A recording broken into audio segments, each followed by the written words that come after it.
Okay, is anybody here?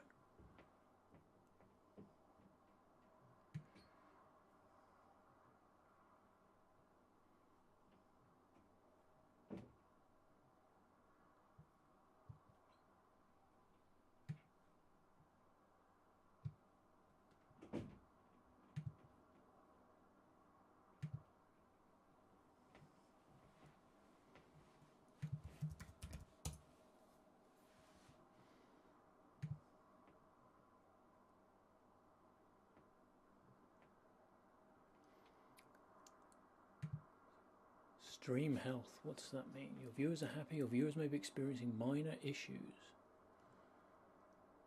Ooh.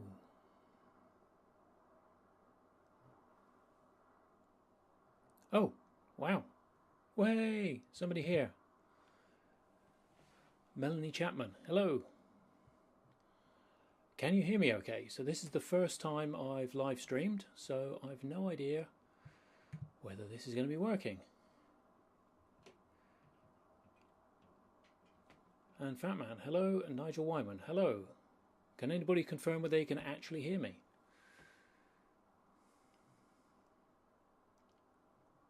Yay, great. Good. YouTube is saying that the stream health is just okay and not good.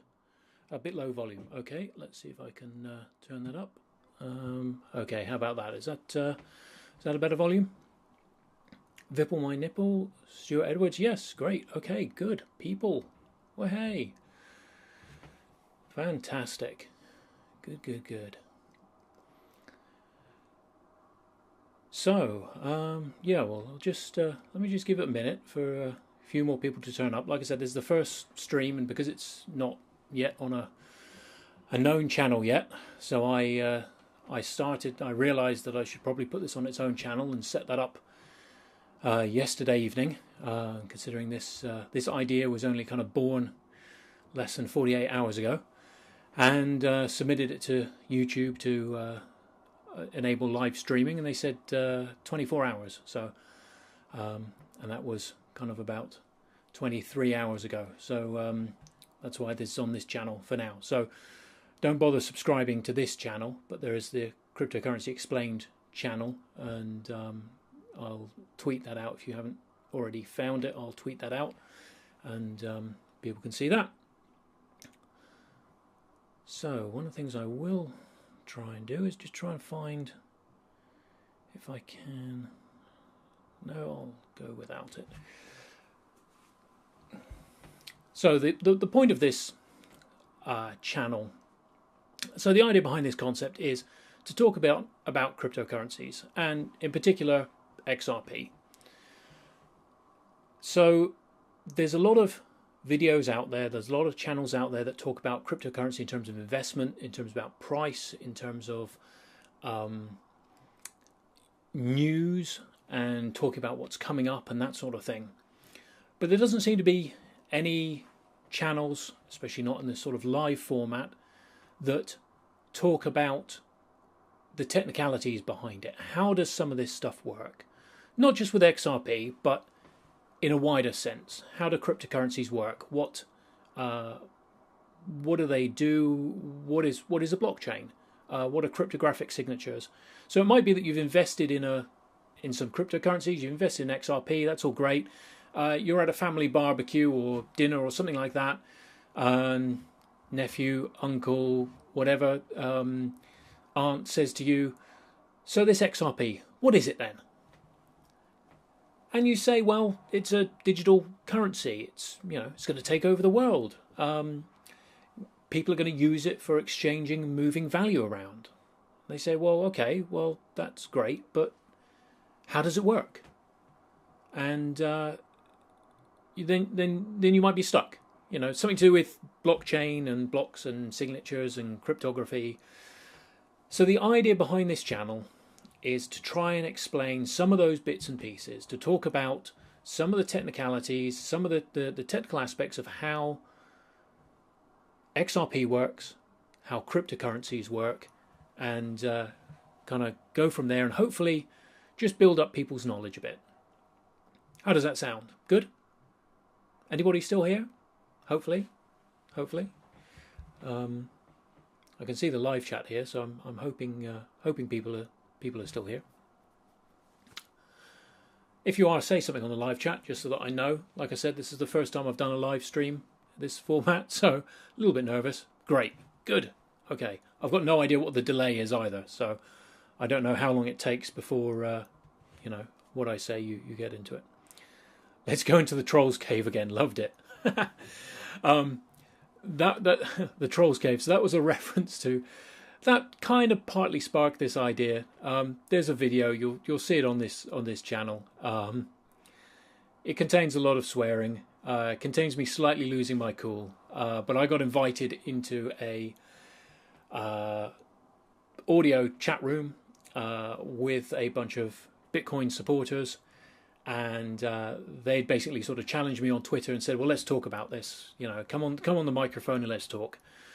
So I went on to talk with them, and things got pretty heated, shall we say, and I was trying to explain certain things to them, and it was towards the end of the day. I was getting quite snarky, I'll say that, but you know, it was interesting.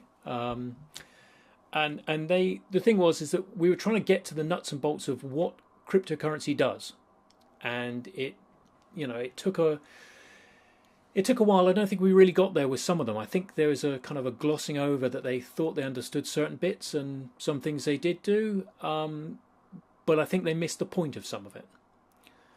I've been having a very, very, very long, very in-depth discussion on Twitter today. Some of you might have seen in amongst some of the other XRP supporters talking about control, and what control, for instance, do Ripple have over various aspects of XRP, which is a whole other topic that I want to get into, not on this first chat. But it is an area I want to talk about, because there is some technical elements to that hopefully I can try and explain, and hopefully that will help people. So, some more people, XRP Clothing. Thank you very much for coming along. This is good. So, I thought we'd start with, you know, what is a blockchain anyway? Some people may know this, some people may understand it, some people may not do. But I did a video a little while back entitled, Is XRP a Blockchain? Because there's certain people, die-hard cryptocurrency people, who they claim that XRP is not a blockchain. And I claim that it is. And I did a video to kind of explain a bit about that. And that video is what I'm going to try and base this material on today. Now, I was hoping to have something a little bit more prepared, as this video has only just come about pretty live. I've not had a chance to, and I've literally just run in from next door, having brushed my daughter's hair after her bath and getting her into bed. So things have been a little bit rushed, trying to get things going. Hopefully we'll build on this and be a bit more prepared in future talks.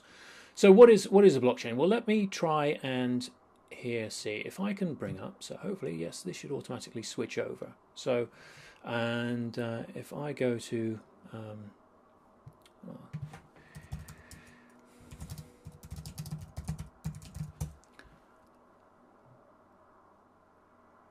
I'm going to bring up the video that I did. He said, hopefully find it. Yes, is the XRP ledger a blockchain? So I'm going to bring up the video. Oh, just mute myself talking there. And I will kind of run through this in a little bit more detail, and hopefully with a chance for people to kind of ask a few questions kind of as we go along. And then we can have a bit more of a discussion afterwards. The general format I want to do with these shows, hopefully, is sort of 10 minutes of talking about a topic, and then some, you know, more time for general discussion, so that people get the first sort of meat of it in 10 minutes if they want, and then they can go off if they want thereafter. Obviously, we're already into 10 minutes now, but let's see how we get on. So, what is it that a blockchain does? What is a blockchain? So, a blockchain is a series of records. I've probably got here somewhere within here. I will hopefully have a diagram to show. No, none of this is updating. Great. Okay, here's a little bit here. whether or not you can see this or not on here. So, okay. A blockchain is there's a series of blocks, and each block is a record that contains a number of transactions. Each transaction will be something along the lines of, you know, Matt paid Anne 20 XRP. And going on in the background here of this video, you can see these ledgers sort of updating live. I can actually show you this here. This is actually pretty cool. GitHub Live.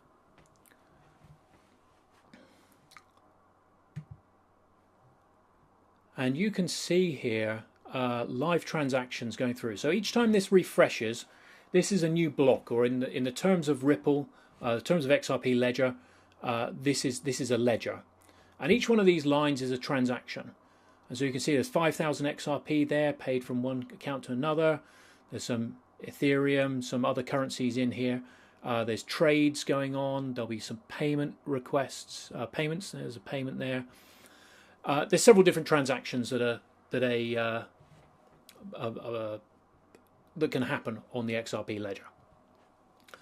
So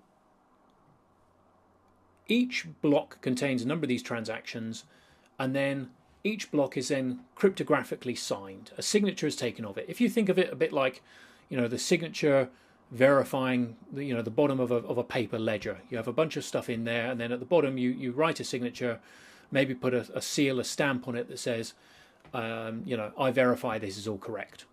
So a cryptographic signature does exactly that, but the point being is that you can't change anything without affecting the signature. So you could tell if it's ever been tampered with. So you have one block of a number of transactions. You then take that signature and you then include it in the next block. So that's what this diagram up here is trying to show. It's unfortunately, like I said, it is very small here, but each block contains the next transaction as you go along.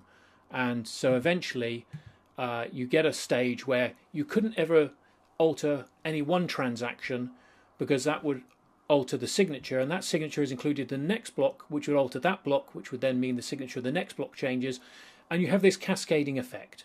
This is the chain. You can't break any one link in the chain without the whole thing sort of falling apart. And that's kind of the main point of a blockchain. Is it's an immutable, an unchangeable, a non-tamperable, a tamper-proof record of transactions. So you can look back in time and you could say, 1 year ago, Alice paid Bob. And you can see that happened, and nobody could go back and say, well, Alice didn't pay Bob then. Because there's all these records subsequently, and if that one record ever got falsified, then everything else would change from then on.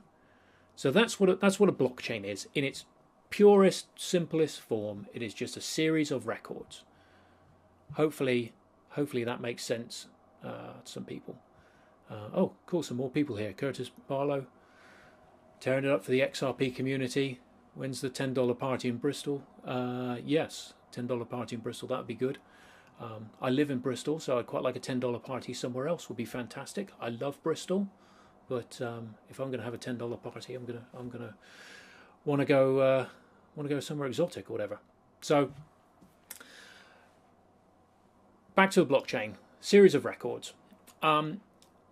This is the same on Bitcoin, and this is the same on the XRP ledger.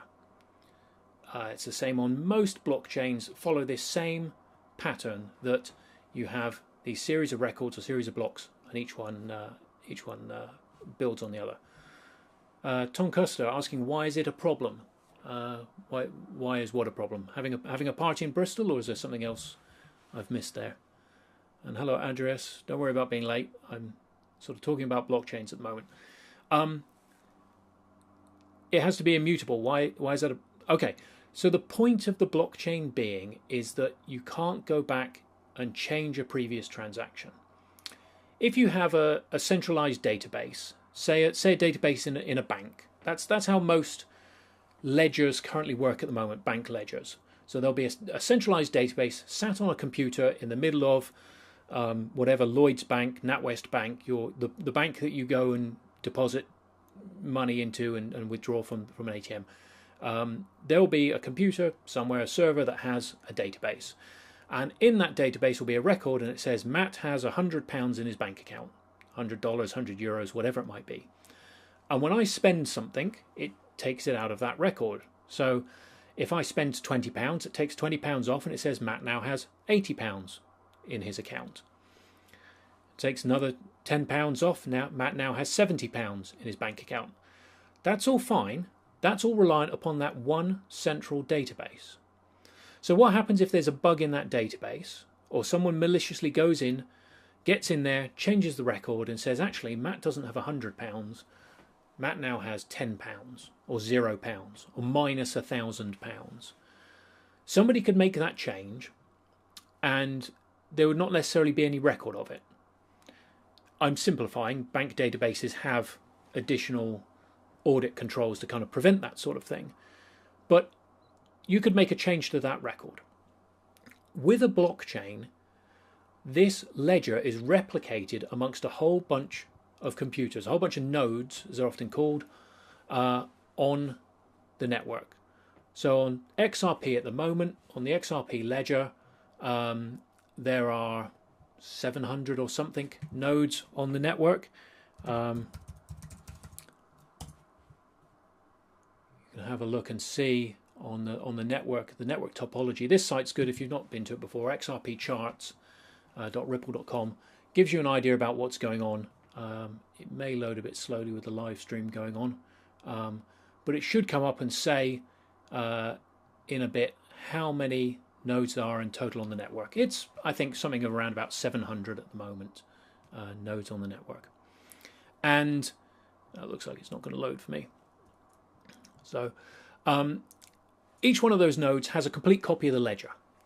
So if somebody were to go in and falsify one record, they'd really have to falsify it on 700 different computers around the world, run by different people in different countries, in different data centers, in somebody's bedroom, in the equivalent of Fort Knox, all different places around the world. And they would have to change it everywhere, because if they change it on one, it's easily detectable. Because if you falsified it on one, it would break the chain going forward. Remember the signatures. As soon as you change one record, it changes the signature. And that then means that it would then be detectable, and anybody on any of the other ledgers would then see that that's not the same. Okay, this is starting to load now. So here we go. There's a whole list. All of these here are nodes on the Ripple network that are all have a copy of the ledger, and they're all connected in what's called a mesh network, which means they all sort of randomly connect to each other to form this kind of grid. And this would actually show. It's not showing at the moment. It's not loaded, but it normally shows this big sort of spider of nodes and networks, and it shows you kind of how they all interconnect. And the point being is that there's no one central node. You could take any one of them down and the network would still keep going. It's a kind of a cooperative network that everything communicates together. So that's why it's the immutability bit comes into it. The fact that if you alter one record, it would break the chain of signatures going forward, and there's a number of other nodes that all have replicas of it, and they'd be able to easily see that something has been tampered with, and they could copy it back from the other ones and recover from that situation if need be. So a question from Tom Kussner: where does the trusted node list, the UNL, come into play? Okay, so this is getting a bit further into things. So I mentioned there's all these nodes, about 700 nodes here, and I've talked about how you have this series of blocks, this series of ledgers, and each one contains a number of transactions. One of the big problems with distributed systems is how do you deal with a situation where somebody tries to spend the same money twice? So if you remember when I said a centralized system, like a bank has a centralized database, when you go into a shop and you pay with your debit card, it withdraws that money. So I had £100 in my bank account. I go into a shop, and I pay with a card and it withdraws £10 and I have £90 in my bank. If I were to try and make that transaction twice in two different places at the same time, say I could run quickly with a card or I could do two online payments at the same time, one of those would hit the database first and then the other one would come out second, because there's one central database that's kind of the master of it. So if I had £100 in my bank account and I spend 80, I've got 20 left. If I then go somewhere else and try and spend 50, well, that would take me into minus 30. And if I don't have an overdraft, then the bank would say no. The bank wouldn't let me spend that money. I can't spend more money than I have in my bank account, assuming I haven't got an overdraft. So this central database is the bit that keeps control of everything and keeps control of what happens, what order transactions happen in. First one goes through. If you've spent all your money, the second one will fail. Now, the problem with blockchains and these distributed currencies, things like XRP and Bitcoin, Ethereum, they all have the same issue, is that because they are distributed and because they're decentralized, there's no one single central node, how do they agree that a transaction has happened in a certain order? Or how do they agree that you haven't spent money twice? If I was able to make a payment on an XRP ledger in the UK, connected to one of the servers in the UK, and I also did exactly the same connected to a server in Australia at the same time, they would both see my payment going through, and they might not communicate with each other quick enough to realise that I've actually spent that same money twice. So there has to be some way in which they can decide, they can prevent what's called the double spend problem. They prevent that same piece of money being spent twice.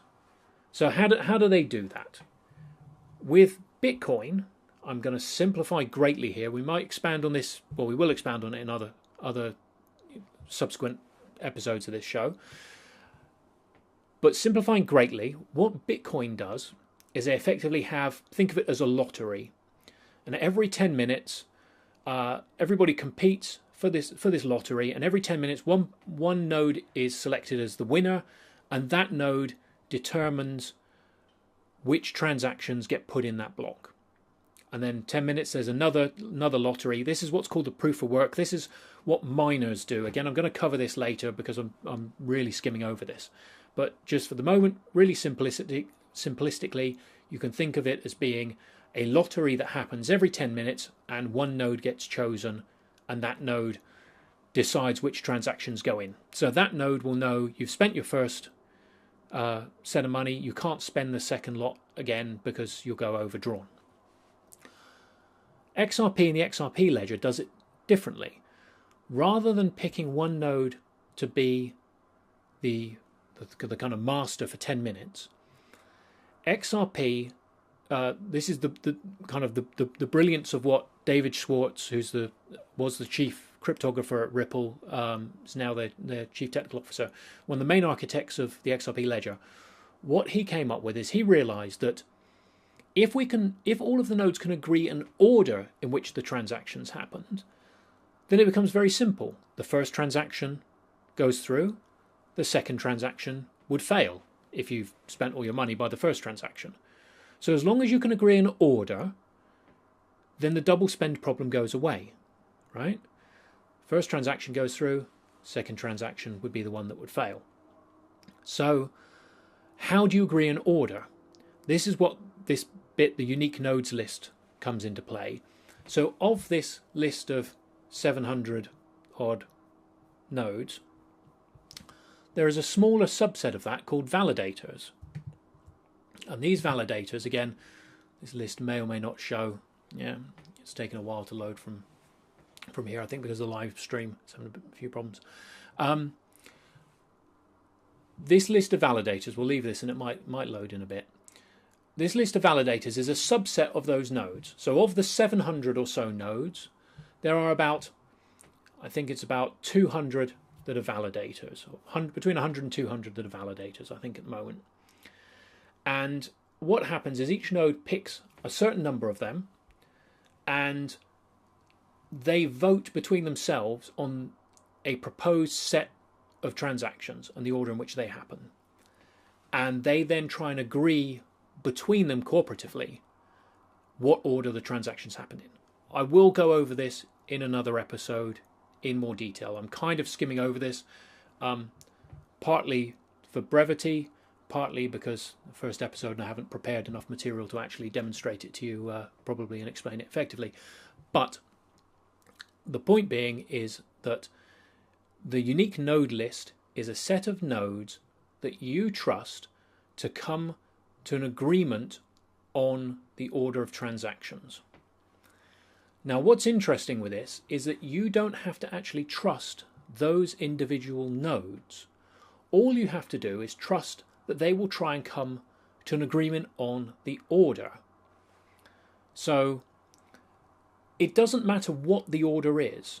All it matters is that you actually agree one consistent version of the truth.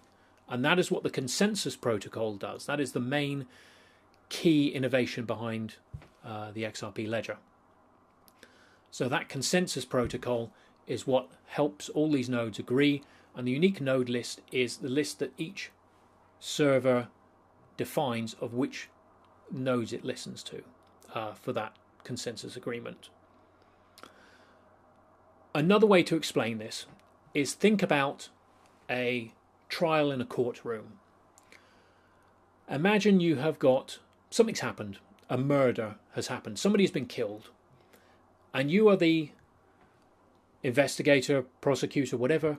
You are trying to establish what happened in the case. You know, what were the events that happened that led to the murder?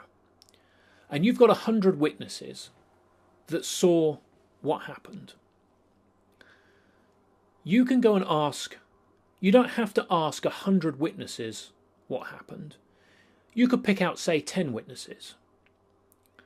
Now, if you pick out 10 witnesses and ask each one of them, okay, what happened? And they all say, Charlie killed Derek with a spade. Then you can be fairly confident that that's probably what happened. Because you've picked 10 people, possibly randomly out of 100, and they've all said the same thing. So you can probably gather that that's right. You don't have to ask 100 people. You can ask a number of them. Now you could say, well, what if those 10 people had agreed to collude? Those 10 people got together and they said, we're gonna set Charlie up. We'll say Charlie did it and he killed Derek with a spade. Well, that's great, but those 10 people don't know that they are going to be the ones that are going to be asked. Out of that 100, I can ask any 10, and they won't actually know. Because in fact, I don't actually ask them. What I do is I get all 100 to write down what they think happened on a piece of paper and then hand it over to me. And of those 100 pieces of paper, I pick out 10 and I read them. So it could be any one of those 100 jurors, 10 jurors out of any one of those 100. And I look at that and I see. So they don't know, of those 100 jurors, they don't know themselves which ones are going to be listened to and which ones are not. So they have to be honest because they don't know who's listening to them. And if what actually happens is I actually pick 10 and I stick and I keep listening to those 10. And maybe on the next event that's happened, I ask them another question about what happened. Where did this event take place? Now, if all 10 of them come back and say the same location, again, it's probably right. What if one of those jurors that I keep asking, one of those witnesses, keeps coming back with a different answer? 9 of them say Charlie killed Derek with a spade, and one of them says Charlie shot Derek with a revolver. Well, I can probably guess that 9 versus 1, the 9 are probably right. I then ask, where did this happen? And the same 9 come to an agreement, and the same 9 say it happened at the lane at the back of the house. And the one who said the revolver says something different again. They say he got shot in the bedroom. Well, you start to realise that one witness is unreliable. whenever you ask them, they're coming back with a different version of events to what everybody else is coming back with. So you can then disregard that witness. You can say, okay, we're not going to listen to them. They can still keep talking. They can still keep writing down what happened, but we're just going to ignore them. So that's kind of how it works. I've simplified a bit and glossed over, but as an analogy, yes, Tom, it is like Cluedo. Exactly. Where was Mr. Mustard? And who in the XRP community is Mr. Mustard? We could start a whole trivia here. Start a whole game going on. But that's kind of what happens, right? So I don't have to ask all 100 witnesses. Now, those 100 witnesses in this case are the 900 or 700 or whatever it is nodes all around the world, all of these nodes here. And it would just take too long to ask all of them. And they're spread all around the world, and some of them might be busy and whatever. So I don't need to ask all of them. I just have to pick a subset of them. And I try and choose a subset of them that I know are going to be reliable and that they're going to be available. When I ask them a question, they'll come back with an answer, or rather they'll be broadcasting, because yes, you're right, Nick, it's broadcasting. That's what they do. So they broadcast their answers the whole time, their view of events. But I know that they're going to be doing that continuously. So I know that they're going to be a reliable source in terms of they're going to be continually doing it. They're not going to suddenly just drop off the network half the time. But I can then, of that set of nodes that are broadcasting, all I need to make sure is that I've got a reasonable confidence that they're not going to collude. So if I've picked 10 out of 100 in random, then that's probably a good thing. But what I can actually do is I can actually say, okay, I'm going to pick some in this country, some in this country, some in this country, some in this country, or some by this organisation, some by this organisation, some by this organisation. Because I know there's no reason why those two organisations would want to collude. There's nothing in it for them. They're not going to gain anything by doing so. So there's no impetus for them to do so. And if they did collude, and again, if they did start coming back continuously with an answer that is unreliable, I was hoping this would load, because this validator registry here shows you an agreement and a disagreement. It shows you how often nodes are in agreement. There's another. What's the other scan? There's another site called Ripple Scan. Let's see if this one will work any better. Ripple Scan. Here we go. Nodes.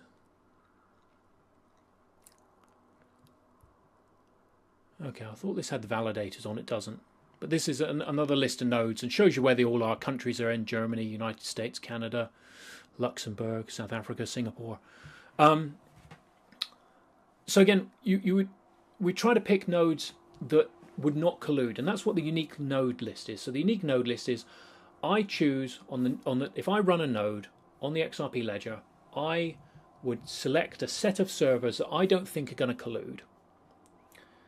And the way I kind of explain this often for people is, if I picked 4 organizations, I pick Apple, Microsoft, the Linux Foundation, and whatever, somebody else, the World Bank, right? The chances are those 4 organizations are all so different that they probably wouldn't come to an agreement to collude. I might not necessarily trust all of them, necessarily, but I can trust that they're probably never going to agree to collude. So Tom's asking, so the risk of 51% attacks with Bitcoin. So with Bitcoin, what happens, when I mentioned there's this kind of lottery that happens and that they pick a winner, there's a scenario in which if over 51% of the participants in that lottery are controlled by one organization, that they can control what happens. They can game the system, in effect. Again, glossing over majorly here, but if over 51%, they could game the system. With the XRP ledger, it needs to be 80% in order for that similar sort of thing to happen. And with Bitcoin, the way as a operator on Bitcoin, I don't get to choose. I have no say in who's going to win that lottery. That lottery actually is chosen effectively in proportion to who has the most electrical power. That's where, again, simplifying a bit, Bitcoin uses a process called mining. Mining is a very computationally expensive process. It requires a lot of electrical power to run. So this is why there's a lot of concentration in areas that have cheap electrical power. So China, for instance, etc. So, but you don't have a say in who's going to win that. Whoever has the most electrical power is going to win. So if somebody has control of 51% of the lottery tickets that have been bought, for example, then there's a greater chance that they're going to win the lottery. With XRP, that's not the case, because you choose who you want to listen to. So those 100 jurors or witnesses, you picked 10, and nobody can tell you which 10 to pick. You pick them. So actually, if there's a situation, if there's a problem, you can choose another 10. You can't do that with Bitcoin. I'll go on to this again, I think, later. Mark, load it for me quickly, so it must be your connection. Yes, it is my connection here. I actually think it's possibly something to do with a something I am running here. Let me just see if I can shut this 1 second. Dun, dun, dun. Okay, that might load again in a bit. I've got a process here that keeps running and checking the ledger, and one of Ripple's servers, it checks a bit too fast, and so it sometimes gets rate limited and stopped from loading. So where were we? Hopefully that might explain the process of the unique nodes list. I will go over this again another time and go into more detail on this.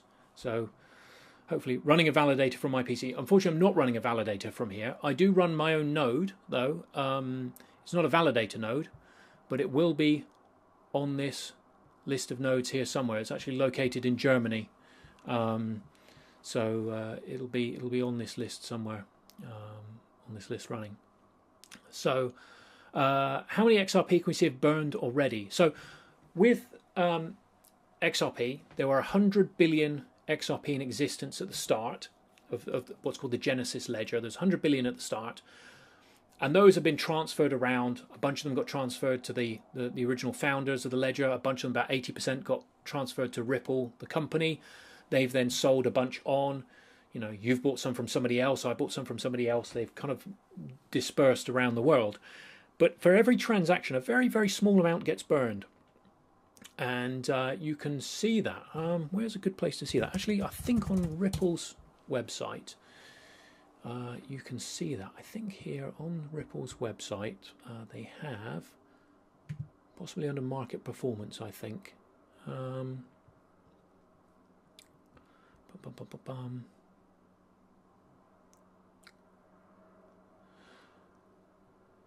Okay, not quite, but we've got a bunch of numbers here. The total XRP held by Ripple, the total XRP distributed, and the total amount in escrow. If you took 100,000, 100 billion, and subtracted those three numbers, then you would get an answer.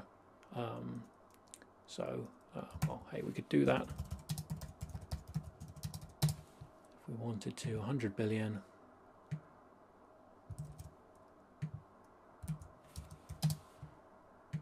I think Google will let me do a calculation like this. Let's see what happens. This is probably one of those times when I realise I probably should have cleared my browser history.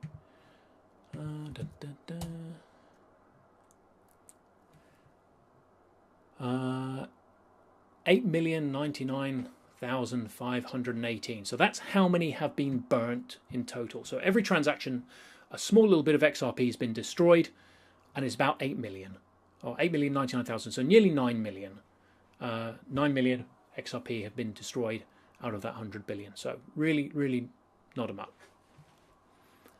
Sarah the happy little unicorn. Oh my goodness. That is my daughter. That is my 7-year-old daughter who should be asleep in bed right now. So excuse me for a second, but Sarah, it's bedtime, you've got school tomorrow. On the XRP chart, you can see the number is smaller. Yeah, you might be able to actually. On the XRP chart site, live chart on here, you might see ledger stats. Oh, total XRP, there we go. There's the number right there. So you can see that getting smaller.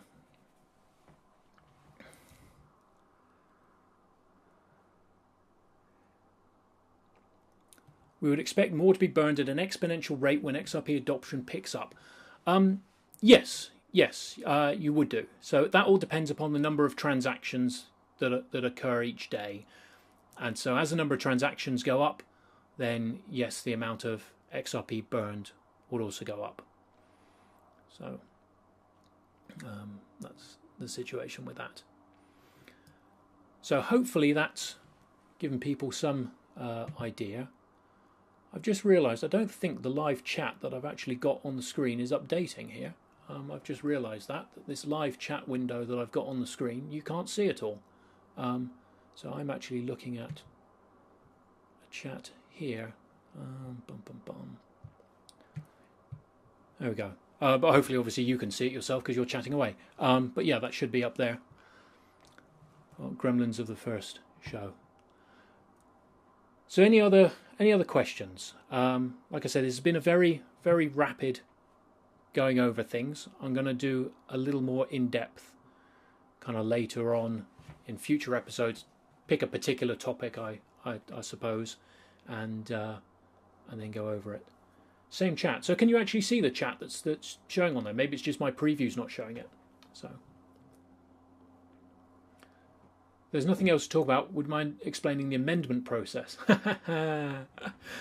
Okay, let me guess. You were on Twitter today and watching what was going on Twitter. Okay.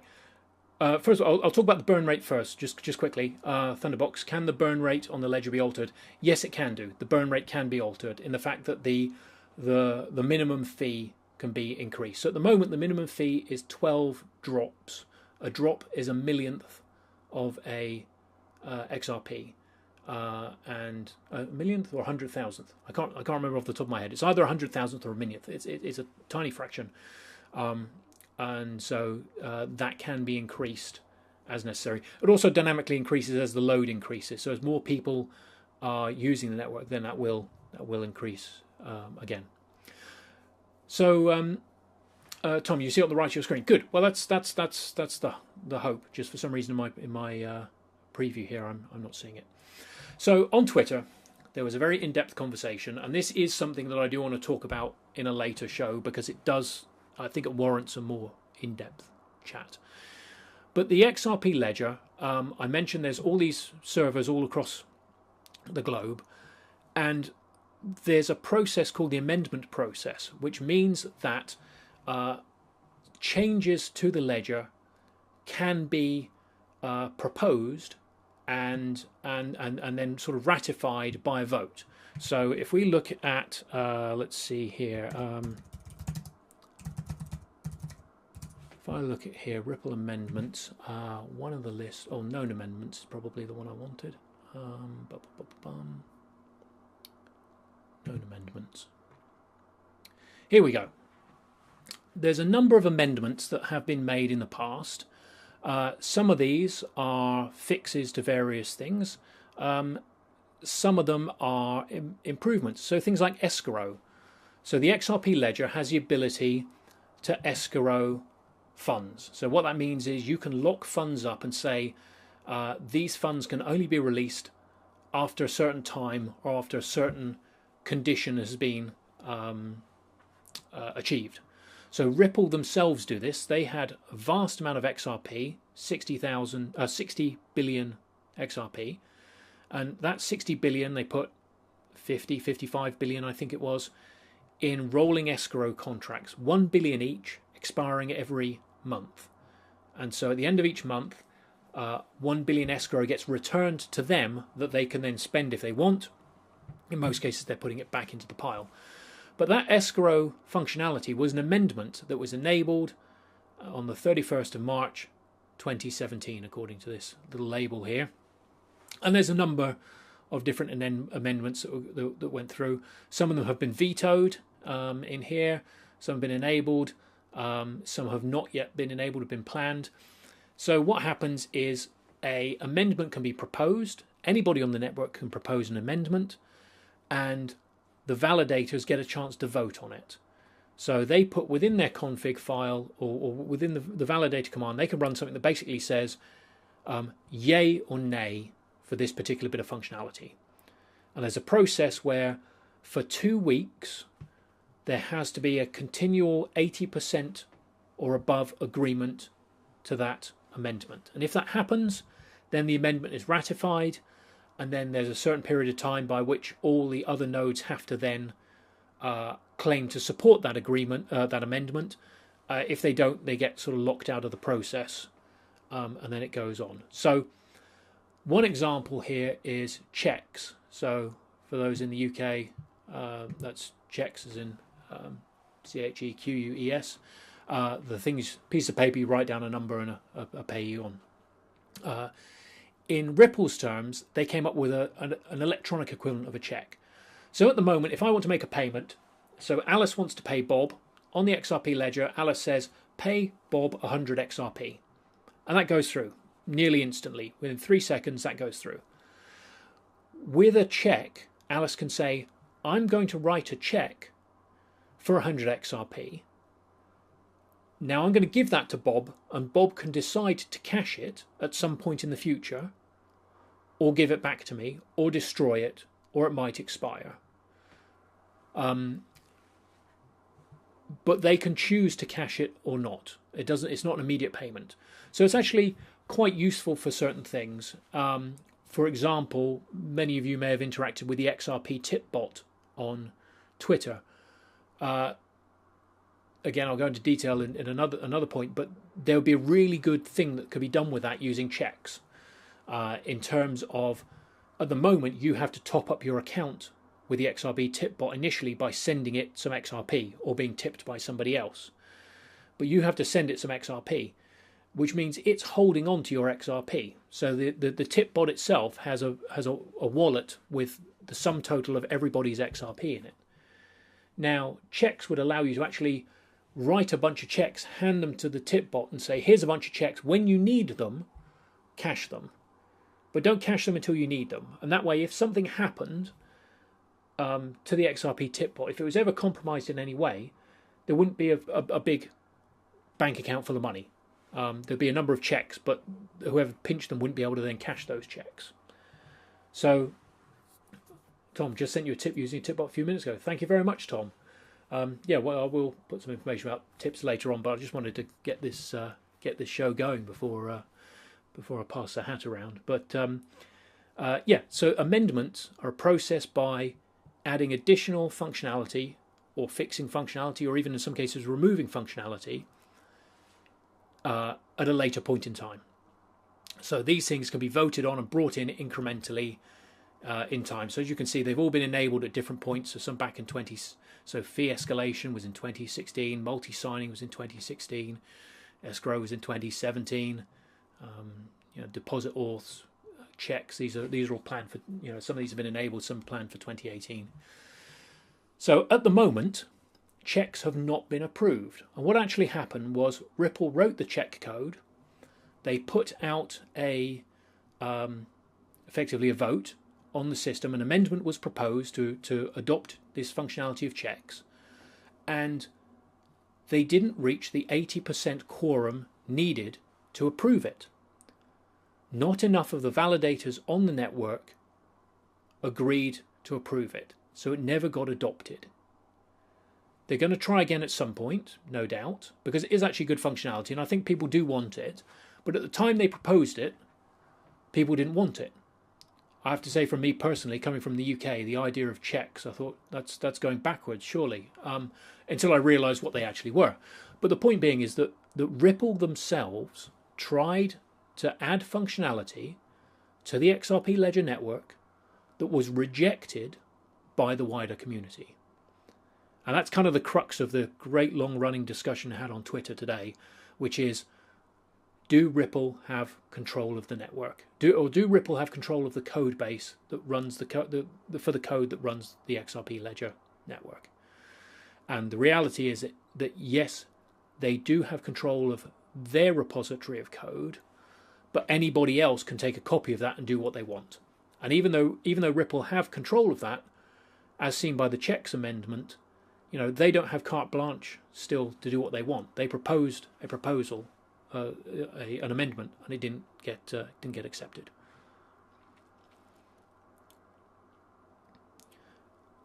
So Thunderbox is asking, why would you want to check to delay payment for 10 days? Yes, perhaps that's what you wanted to do. You don't want payment to go through necessarily straight away. You could use it in conjunction with something else. So there's a project called Codius that Ripple are working on, and Codius is a smart contract system. Again, a whole other topic. But smart contracts in essence are just small little bits of logic that can run on the network. So you might have a smart contract that says, every time this football team win a match, send one of these checks to this person. Now, you could say to them, just make a payment to this person, but that would mean that they would need the funds in their account. Whereas what could happen is Alice could write a check to Charlie, but give it to Bob for safekeeping. And Bob could be the one that decides whether or not to give Alice's check to Charlie. Because Bob's an independent third party, you can check the football scores. That's, a kind of a simple example. So yes, that kind of refutes Galgatron's argument that it'll be useful.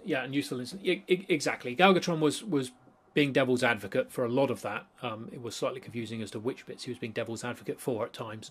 But indeed, Ripple does not control XRP, and I'm going to do a whole other show on topics like that. So we're doing well. Is a check an IOU? Not really, because a check actually, unlike a paper check, as far as I'm aware, I could be wrong on this, but I'm pretty sure, unlike a paper check, a check actually has the funds associated with it. So if I have 100 XRP in my account and I write a check for 10 XRP, I now only have 90 XRP available in my account. So when I write a check, those funds are effectively pre-booked. So it's not like an IOU, because I've already kind of allocated those funds, and if the person on the other end decides to cash the check, they will get those funds. You couldn't write a bad check. You couldn't write a rubber check and say, here's a check for 1 billion XRP, and then go off and watch them try and cash it. So a check will give temporary custodianship. Yes, in effect. I believe, I will double check this, but I believe it works along the same lines of effectively escrow, in that the funds are locked up. And I think the check can either be paid or it can be destroyed. And if it's destroyed, then it would the funds would be returned. And I think you might be able to have a good. I think you can have a expiry window. So XRP clothing. Thanks for coming by. Off to go see the Sacha Baron Cohen show.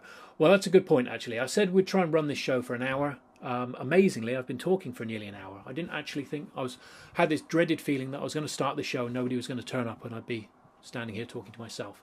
But this has been great, and the Sacha Baron Cohen show does look fantastic. So I don't blame people wanting to go off for it. So what I'll probably do is I'll wrap up shortly. But if there's a few more questions, then for the next couple of minutes. So ONG, could you advise how Cobalt will work to increase transactions per second? So Cobalt is, I mentioned that there's this consensus algorithm that Ripple have. It's called something like the XRP consensus algorithm, I think is what it's called, XRP ledger consensus algorithm. That takes roughly 3 seconds for each ledger to basically come to a consensus. Well, it comes to a consensus quicker, but the speed at which the ledgers go through are once every 3 seconds. Cobalt is just a different mathematical algorithm in which that consensus is reached. So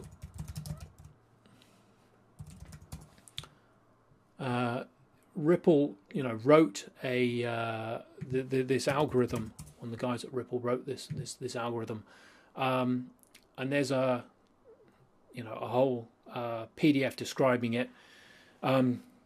Goes into if it's going to load, goes into a whole load of maths, sort of proving it's how it works.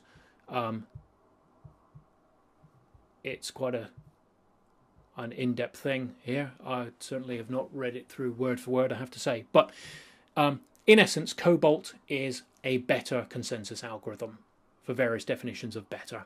And one of the things it will allow is the transactions per second to increase to, I think, about the ledger taking one second to close rather than 3 seconds. So it would effectively increase the number of transactions per second by roughly 3 times, I think. Link that in the description. Which the PDF, on Cobalt.